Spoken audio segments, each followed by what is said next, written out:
What's up, everybody? Post Edit Dario here live. Not live, but I'm here. So this is the full interview with Howard in our latest episode.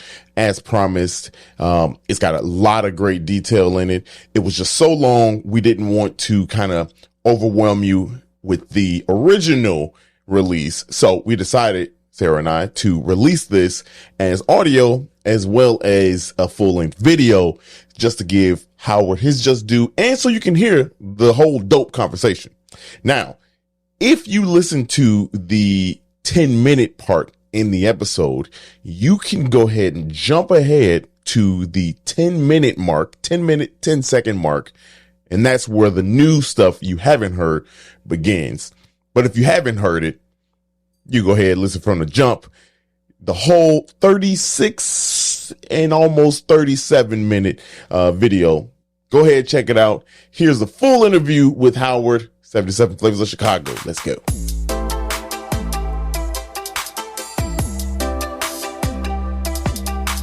Well, I'm at DePaul University, and I direct this center, the Stain Center, which is a community engagement center for the institution, for the university.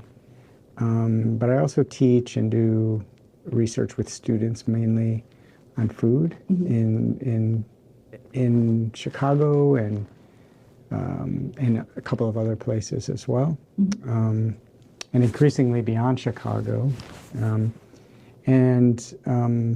I've also done a lot of archival and historical research on Chicago and its food system. So I'm happy to tell you whatever you would like to hear about. All right. We want to know everything. To the degree to which I know, Okay. because I didn't do it alone.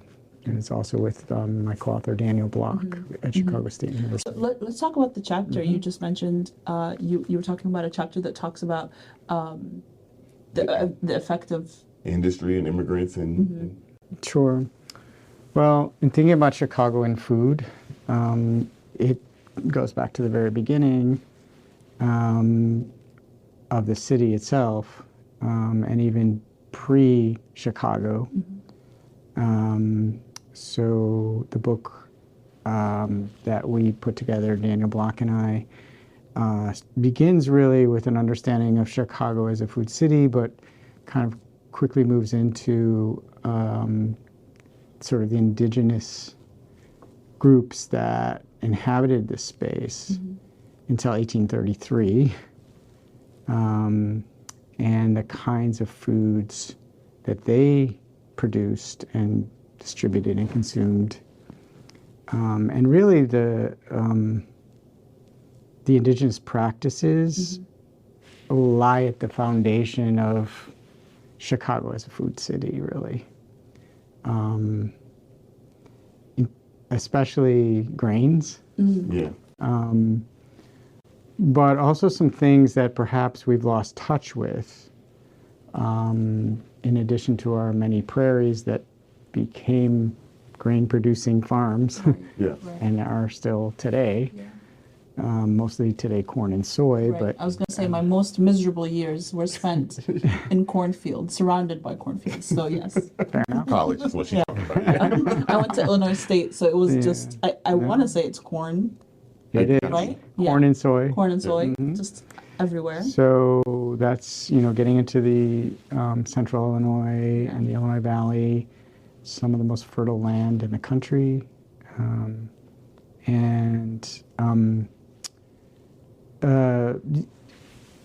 Essentially, those prairies became farms with white settlers in the mid 19th century. Right. Is the soil, the fertility comes from the fact that it was like swampy? Is that? So I'm not going to be able to give you a lot on the geology and ecology of those prairies, but I will tell you, because that's not my area of expertise, but I will tell you that the Illinois has one of the best watersheds because of the Great Lakes and because of the aftermath of the sort of ice age, and which is essentially the Great Lakes. Right. 10,000 some years ago and the melting of the glaciers. And so we have a real treasure here, right? 20% of the world's fresh water. Yeah, that's crazy. Wait, the Great Lakes is 20% of the world's freshwater? Yes. Yeah, you didn't know that? Man, look, I did not pay attention. Like I should have. Wait, what?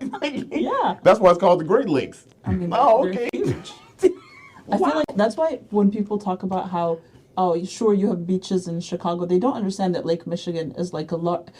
Just because it's a lake doesn't mean it's small. It just means it's freshwater. Right. That's Very large. Man, I really should have paid attention a lot more. Like learning now as an adult is way more fun than Yeah, as a right, kid. because you're actually interested in I'm, the things you're I'm learning very about. interested in Yeah. this.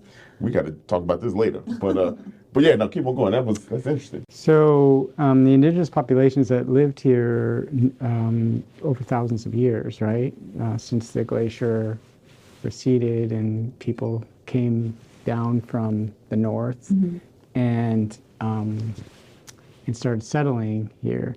Now, Chicago was not a very friendly place to settle in. I mean, let's think about it for a second. Summers, let's just start with that. Right. Swampy Yeah. place, hot, steamy, mosquitoes, Horrible. the whole thing, right? And then winter, right? Right. Just very harsh. Just harsh with the lake effect, Yeah. weather that we get here. So people aren't really settling in mass Right. along the southern tip of Lake Michigan. Right. But they are when it comes especially to when they get pushed around because of various conflicts, especially when the Europeans start to conflict with each other over fur trade and all their, Right. Right. Right. other sort of Yeah. Right. issues of power. So there's actually some of the groups that were here when Europeans arrived were refugees.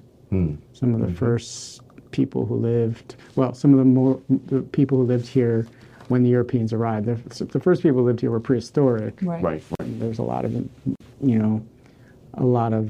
information in the book on that as well. But the people who lived here, they knew how to produce and store food over winter in pits.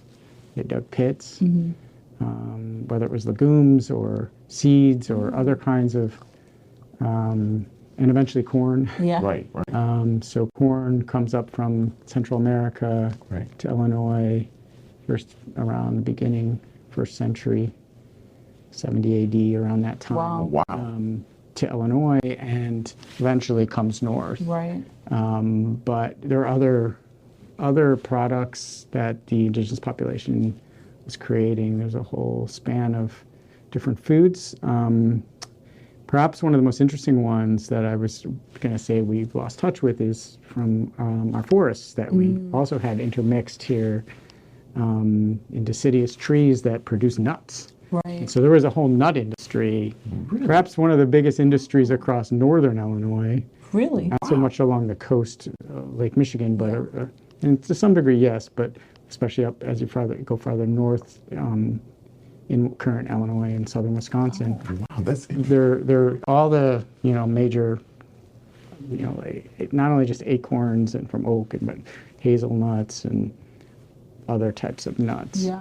wow. So I'm glad you said that because I was going to ask what isn't as prevalent now as it was. You know what I mean? And I had no clue. I think that's the first time we've heard nuts. Like a nut being- industry. Yeah. Yeah. Well, the indigenous populations across mainly northern and central Illinois, southern Wisconsin, currently, Yeah. today what we would call that, they didn't exist as states Yeah, during right. that time, but there was whole nut production industries. Wow. They actually had a type of nut meat that is spoken about in the archaeological literature. I'm sure they didn't call it meat, Right. but it was a type of protein that was stored and packed for distribution and especially during the winter months. Wow. It's really important. OG vegan food. Yeah. Yeah. OG vegan food. Yeah. Perhaps. Yeah. I might think about it that way. It became very clear that removing the prairies and cultivating grains was going to be lucrative. And so, let's see, I think one of the things I was going to mention was that, just a fact, just kind of give you a sense, just in the 1830s, in 1838, the first shipment of grains, of wheat, went out of Chicago, and it was 3,670 bushels out of the port of Chicago, right? Okay. And the next year, it went from 3,670 to 628,000 So double. bushels. What do you mean double? No, more.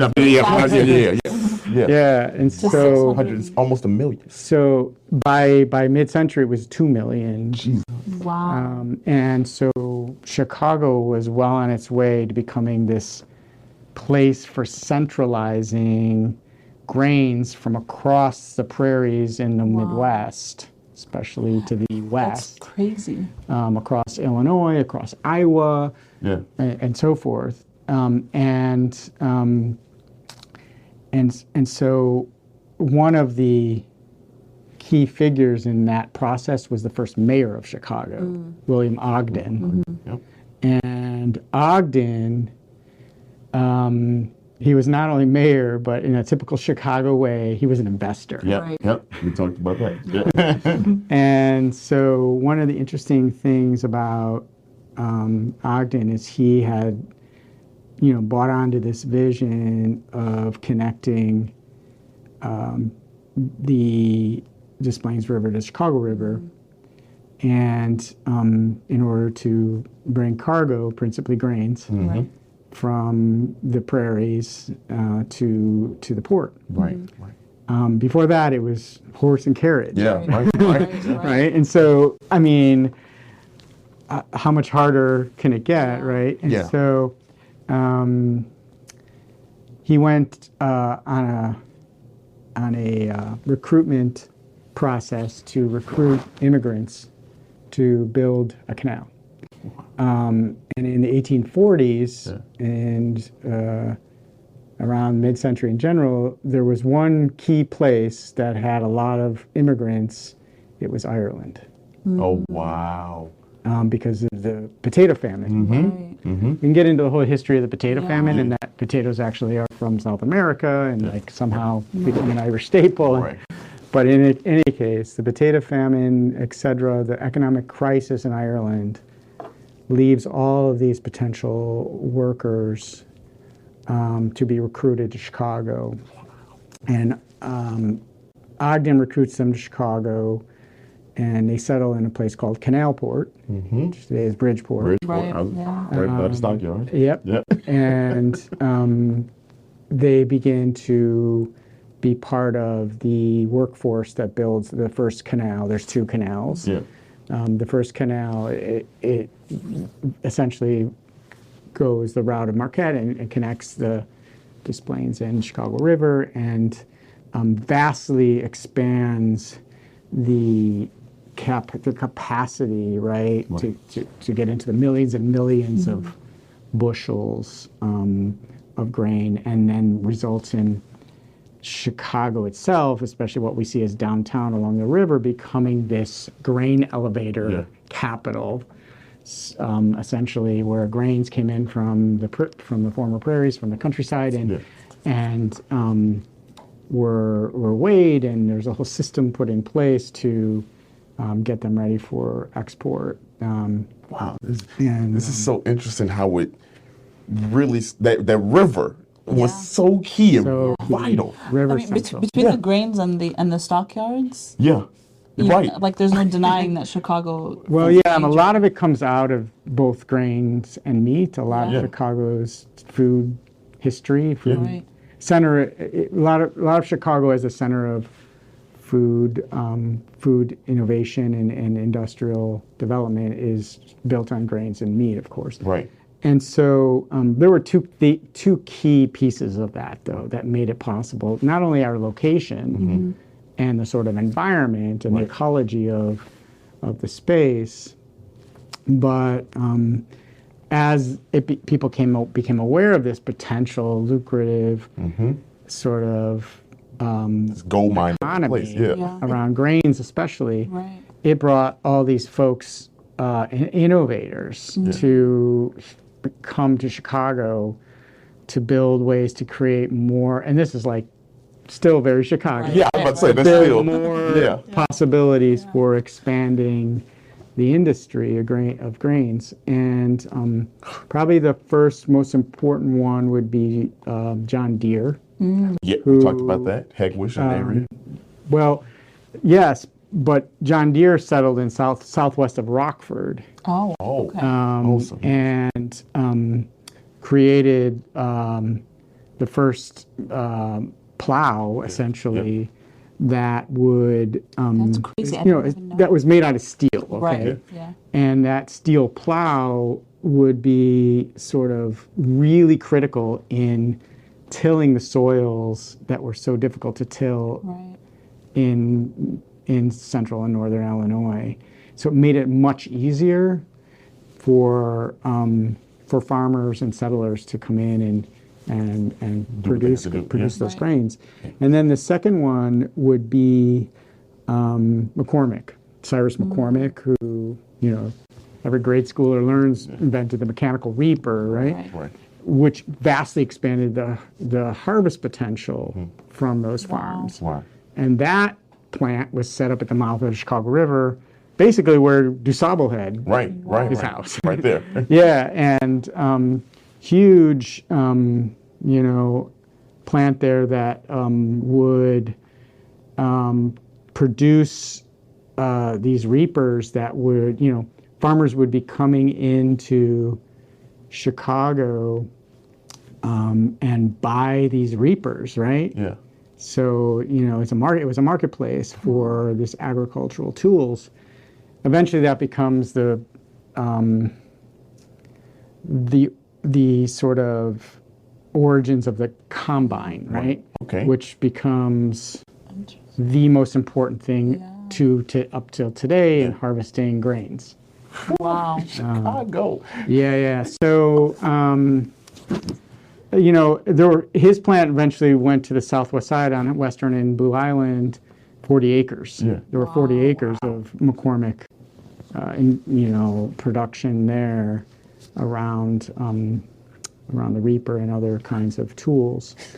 So, but, you know, getting back to the water and the river, you know, pretty early on, even Ogden knew that that wasn't going to be enough. I mean, the original canal was like, you know, not that much bigger than the length of this table, and essentially, they knew that trains would be the way to bring in grains, and so there was a train proposal that the city council actually rejected to bring a train in from like Galena area up into the city. Eventually, you know, Ogden and the train industry that was going to emerge won out because of grains. Chicago became like a transportation hub Right. for initially cargo, but eventually people, right? Yeah. From across the country. Wow. And so you have grains really being one of the reasons why Chicago is like this transportation. Transportation. Right. Yeah. You know, That was like the test. well, it was like the impetus. Yeah. Right. I think what, just one of the side notes about this interesting sort of cultural things that emerge out of the grain industry is, you know, you have all these silos along the Chicago River with all these elevators. And one of the biggest, in fact, it was the biggest when they built it, was built by Sturgis and the Buckingham brothers. And so John Buckingham, I think, had a son named Clarence, who's the namesake of Buckingham Fountain. Wow. So, you know, and that you would be able, standing at Buckingham Fountain today, you would be able to see that grain elevator. It was so massive along the Chicago River. What building is there now? Condos. Yeah, everything. I want to know what's the, you know, like. I don't know. You'd have to do a little Beating it. geographic research to get that. The other thing that is really important about the grains is by the beginning of the 20th century, it was well understood that there were a lot of products that could come out of the grains, principally corn. Right. The wheat industry, even though Chicago remained important, really moved to Minnesota. So corn became king in Chicago. And there were a number of people who came together to invest in something that would today we take for granted. It was sort of wet milling of corn, where they would transform it into starches and oils. So you have Argo cornstarch in Summit, Illinois, right outside the city, not too far from the largest water reclamation plant in the world. Wow. Right? The Metropolitan Water Reclamation District has their plant there. And also Mazola corn oil. No way. Yes. What? Yes. Like the classic, right? Right. And so you have all these origins, right? I think what happens is what emerges is the recognition that the U.S. in the mid and late 19th century becomes this formidable force for grain across the world. And we still are, alongside maybe 3 or 4 other countries, including Ukraine. So important we are to, especially the corn and soy today, that so much is influenced by that. So in the beginning of the 20th century, you had the USDA marketing corn products that came out of Chicago across the world. And you begin to see recipe books in Europe with corn. They didn't even have it until Military rations in Europe with corn in them from the U.S. From Chicago. And at the Columbian Exposition in 1893, you have a corn palace. What? What's a corn palace? It was a palace built to celebrate corn by the state of Iowa. Wow, that's the most Midwestern thing I've ever heard. By the state of Iowa. Corn palace. And you had a kitchen in there in the women's building with recipes and a book that was created to cook with corn. I think all of this is to say that corn became, and eventually soy later on, became such an essential piece of Chicago's economy. I mean, the Board of Trade was largely created in Chicago around the trade of commodities and futures in the corn sector. Eventually, pork bellies and other kinds of things that fed corn. Right. Yeah, right. Livestock down the Mississippi River to the port of New Orleans because the Union forces had blockaded the port of New Orleans. Wow. So they fed them corn and sent them to Chicago, to the emerging stockyard. This is in the 1860s, right? Yeah. Really expanding the meatpacking industry in Chicago and the need for labor. Right. So there's other things going on in Europe at the time that led to another major labor force. By the way, the German immigration was also spurred by the railroad industry, and a lot of people came from Germany to construct the railroads. Right. But the population that really was drawn to Chicago or recruited to Chicago was from Poland, which makes the sort of the foundation of the origin of Chicago as, like, I think we're the second largest Polish city in the world, right, after Warsaw. So that population that comes to work in the meatpacking industry principally, alongside Irish and other groups, they formulate this labor force that essentially works for 3 big meatpacking companies. Armour, Swift, and Nelson. And those were the big 3 that formulated the sort of core of the meatpacking industry in Chicago and the Union stockyards. And getting back to the word union, though, for a second, the conditions of these stockyards, I mean, to the present, slaughterhouses are one of the worst industries that you can work in. Yeah, Right. y'all can go back and listen to that episode. We know. You've already gone that route. Yeah. Well, late 19th century, early 20th century, escalate that, 1,000 times. Yeah. That's wild. And so those conditions and the wages that workers received were incredibly harsh. And it led to tensions and the beginnings of the union movement, industrial workers in Chicago, which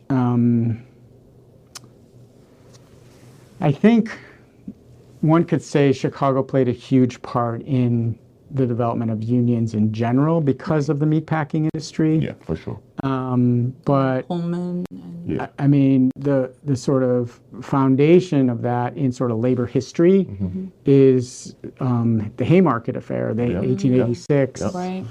sort of violent uprising that led, to an explosion, a bomb exploding, and many people dying. Right. And there's a monument commemorating that today, and it's still sort of people debate on whether to call it a riot or something else, right?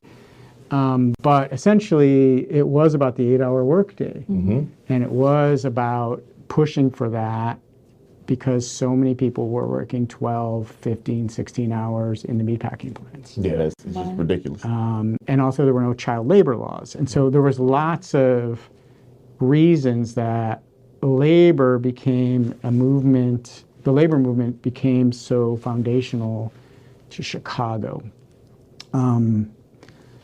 And so one of the things that the owners did is they recruited African Americans from the South in the train car load up from Mississippi and other parts of the South, and sort of put them in the vulnerable position of if wanting to work, they would have to cross the picket line. Yeah, what you gonna do? Yeah. And immediately creating the racial tensions, early 20th century, like beginning at the very beginning of the century, that we still are working through today.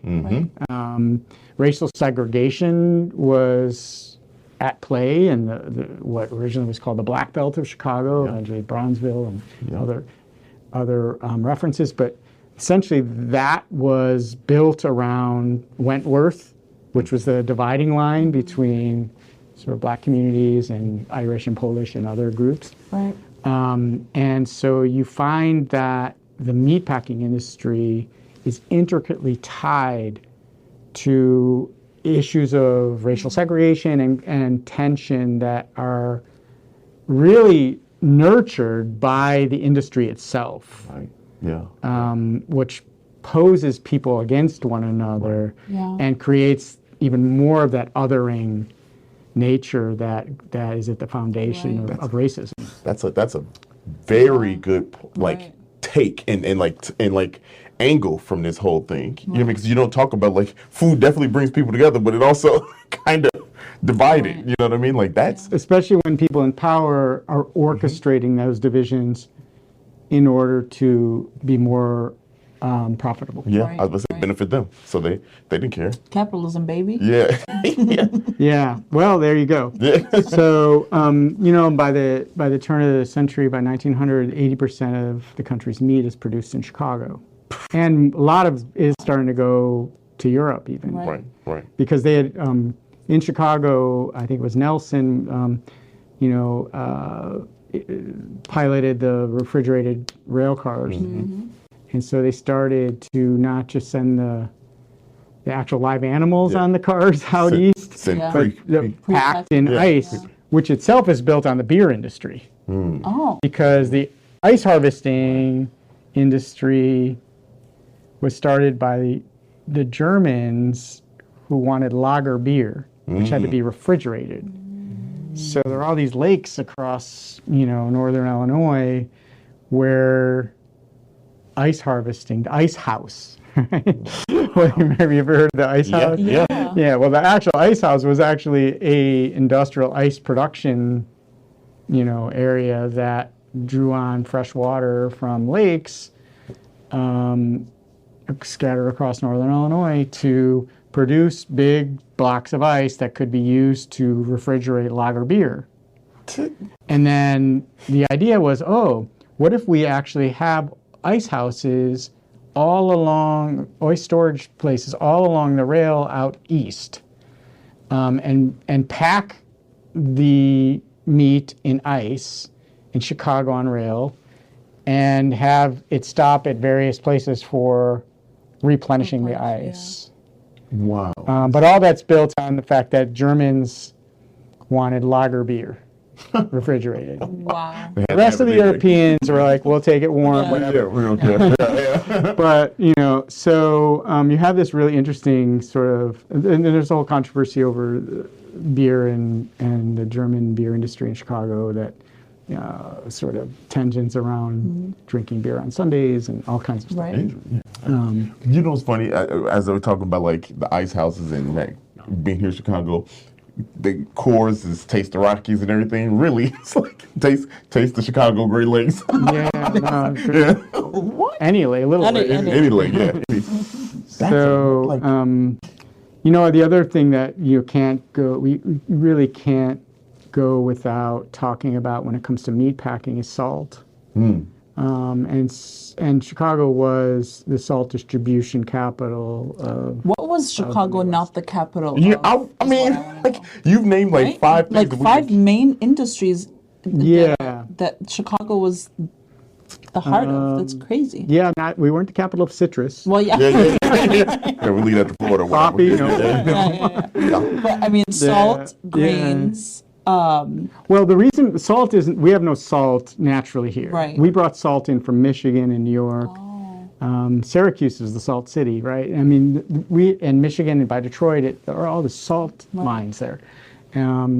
But it was interesting because there was salt in Illinois. It was in Shawneetown or near Shawneetown.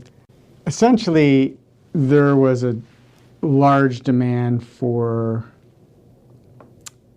this meat in barrels for the Civil War. Okay. Yeah. That's how they shipped it in barrels, right? That's Wow. For crazy. canning, really. Right. Canning becomes really important later. But they needed salt. And so meatpacking actually is what created the salt industry in Chicago. And they had to bring it in by ships and train to Chicago from the east. And principally from Michigan and New York. And a couple other places, but and so some people have argued that salt was critical in actually the Union succeeding in the Civil War Really? because they were Good able food. to have this meatpacking industry in Chicago with all this salt that was brought in and get it to the military, the Union soldiers. And also there was blockades against salt for the Confederate soldiers that made it difficult for them to get Right. meat rations, So they couldn't eat. which were kind of critical at that Right. time. Yeah. Vegetarianism wasn't a Yeah, that was- really in the military. So in any count, a lot of this has to do with the Ohio River and the meat industry in the South, as that was also a dividing line, as you may know. But speeding ahead to, Joey Morton comes to Chicago, gets his feet wet in salt, working in for a company, and eventually buys the company. Eventually, expands it with the help of the meatpacking industry, right, to this major salt industry, and eventually realizes that, hey, humans could eat salt also, in addition to the meat that they're eating. Put those two together. It's like flavor. Flavor. And so it comes up with the idea of individual salt shakers, right? Wow. And one of the most successful marketing campaigns in history was the young girl with the umbrella. Yeah. Where salt is literally raining. Yeah. Yeah. And so that becomes sort of, foundational in creating the salt that we know today on our table, the table salt. Really, Chicago can be seen as one of them, if not the inventor of table salt. Oh, wow. God. Because of Joy Morton.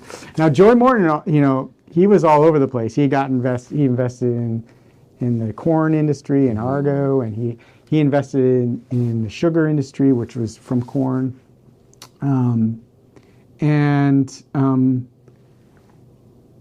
I think today we kind of look at the remnants of that. Now the Morton Salt warehouse has become the Salt Shed. And we forget that all of the foundations of that are really because Chicago was a food industry hub. I mean, we say it all the time. Chicago is dope. For we're the birthplace, and that's why this podcast is what it is. You know what I mean? To learn the history of this kind of stuff. But every time we do something like this, we're always like, "What?" Like, you know what I mean? Like we know how great it is, but then we're shocked. Yeah, even more. And like some of these things we know from a crust layer, right? And then we start to dive deep, and you really understand, why, how, I guess, not why, but like how it started and like how Chicago had a hand. So, I mean, this conversation has been bookmark this one. This is one that honestly I'm just like, holy cow, like. Yeah. So thank you. I mean, You're welcome. Yeah, honestly, where can we find that book? Where can we find that book? Chicago Food Biography. Okay. Daniel Block and Howard Rosing. On Amazon, wherever. Everywhere. Get that book. We're just gonna have you back on here and just talk about it. Just go through the book with us. And Daniel Block too. He's phenomenal, and I would recommend bringing him in as well. He's probably the most well-versed person on food in Chicago. Wow. Well. Episode 2, part 2 of this one. Part 2. That's a great lead, all right. We have to. Well. Enough, wrap, cut. And there you have it. There's the full interview with Howard. So many dope facts in there. I mean, we honestly could have sat there, like we said in the audio part, for probably another 3 hours, right? Just listening to what he had to say. His knowledge is just amazing. Make sure you go check out his book, because I'm sure if he talked this kind of talk here, you can only imagine, what is in that book. And I can't wait to kind of dive into that. But again, thank you for watching this video. If you are watching, if you are listening, thank you again. We truly appreciate y'all. This is why we do the podcast, enlighten you and the rest of the world on why Chicago is dope. But without further ado, I'm out. No, I'm not going to end like that. That's kind of corny. Without further ado. Without further ado, you hear that? Anyway, y'all be safe out here, man. Until next time, we'll catch you. Peace.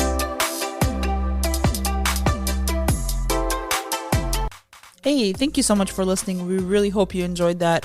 Please follow us on all social media at 77 Flavors Shy. And if you have any ideas and things you want to learn about, please email us at media@77flavorsshy.com. Yeah, and if you could, also head on over to our YouTube channel, same thing, 77 Flavors Shy, and give us a follow, give us a like, and give us a good rating there. Make some comments. Go ahead and subscribe. We love y'all. See you next week.